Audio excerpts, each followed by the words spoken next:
I Palma Jove estrena local des d'avui. Han canviat la seva ubicació de l'Avinguda de Portugal per una de nova al barri palmesà del Puig de Sant Pere.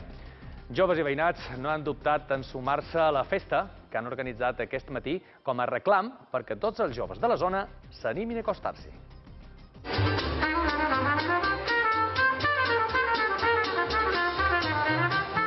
A ritme de swing s'inaugurava el nou espai de Palma Jove, que ha canviat la seva ubicació habitual per aquesta nova situada al barri del Puig de Sant Pere de Palma.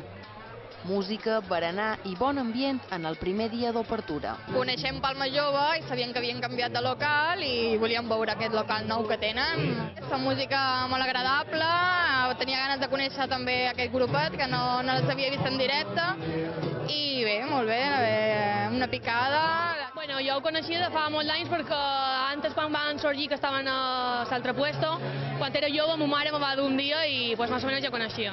Està molt bé i tenen les dues zones i que és més petita que l'altra, però així és més familiar. Volíem fer avui una presentació amb els veïnats, amb les veïnades i amb el jovent que coneguin aquest servei del que disposa la ciutat, com ara la sexconsulta, com ara un servei de suport jurídic, assessorament també emocional, que és important per al jovent. Un barrio, como veis, muy bonito, muy céntrico. Es un local que tiene 2 niveles. En la planta baja está información. Hay 3 personas para atender a los jóvenes. También hay una zona de ordenadores donde pueden tener internet gratuito. También podréis comprobar un graffiti que nos ha hecho Soma para darle vidilla y alegría a esta zona. La parte de arriba hay 2 despachos. Está el técnico que se encarga del área jurídica, donde informa de oposiciones, de cómo montar una asociación. Y luego está la psicóloga sexóloga, que se ocupa del programa de sexconsulta.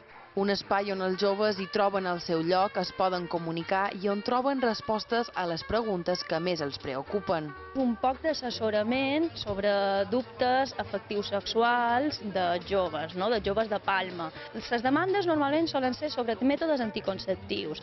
També hi ha molta demanda sobre follón emocional, que diríem que seria un poc aquest moment en què hi ha un caos emocional perquè no sabem massa bé què fem amb la nostra parella.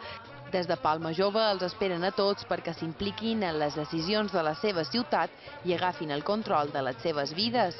Que el jovent s'impliqui molt més en decidir el seu futur i el seu projecte de vida. Una festa matinera on la música dels Monkey Do ha omplert de ritme al carrer de Sant Pere.